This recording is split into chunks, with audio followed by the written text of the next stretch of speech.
Malappuram രണ്ടത്താണിയിൽ ambulance മറിഞ്ഞ് അപകടം. ദേശീയപാതയിൽ രോഗിയുമായി പോയ ആംബുലൻസാണ് നിയന്ത്രണം വിട്ട് മറിഞ്ഞത്.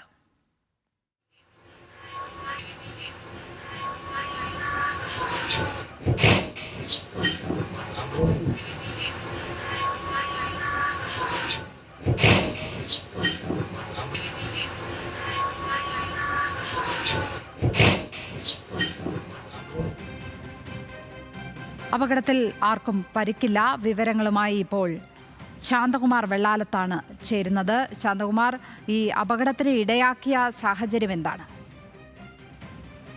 ഇന്ന് രാവിലെ 10 മണിയോടുകൂടിയാണ് ഈ സംഭവം ഉണ്ടാകുന്നത്. നല്ല മഴയുണ്ട്. പുതിയ ദേശീയപാതയിലൂടെ ആയിരുന്നു ഈ ആംബുലൻസ് പോകുന്നത്. അതിന്റെ സാങ്കേതിക തകരാറുണ്ട് എന്നുള്ളത് പരിശോധിച്ചു വരുന്നുണ്ട്. എന്തായാലും ശക്തമായ മഴയുണ്ടായിരുന്നു. ഈ മഴയത്താണ് നിയന്ത്രണം വിട്ട് ഈ ആംബുലൻസ് ഒരു വശത്തെ ഇടിച്ച് മറയുന്ന സാഹചര്യം ഉണ്ടായത്. ഈ രണ്ടത്താണിയിൽ നിന്നുള്ള രോഗിയുമായി കോട്ടയ്ക്കൽ ഒരു സ്വകാര്യ ആശുപത്രിയിലേക്ക് പോവുകയായിരുന്നു ആംബുലൻസ്. രോഗിക്ക് കാര്യമായി പരിക്കൊന്നും പറ്റിയില്ല. മറ്റൊരു ആംബുലൻസിൽ ഉടൻ തന്നെ അവരെ കോട്ടയ്ക്കൽ ആശുപത്രിയിൽ എത്തിച്ച് പരിശോധന നടത്തി. മറ്റ് ഗുരുതര പ്രശ്നങ്ങളൊന്നുമില്ല എന്നുള്ളത് തന്നെയാണ് ആശുപത്രി വൃത്തങ്ങൾ സൂചിപ്പിക്കുന്നത്. എന്തായാലും ശക്തമായ മഴയാണ് നിയന്ത്രണം വിട്ട മറയാനുള്ള കാരണമെന്നാണ് ഡ്രൈവറും പറഞ്ഞിരിക്കുന്നത്. ലക്ഷ്മി. ശാന്തകുമാർ വെള്ളാലത്താണ് വിവരങ്ങൾ പങ്കുവച്ചത്.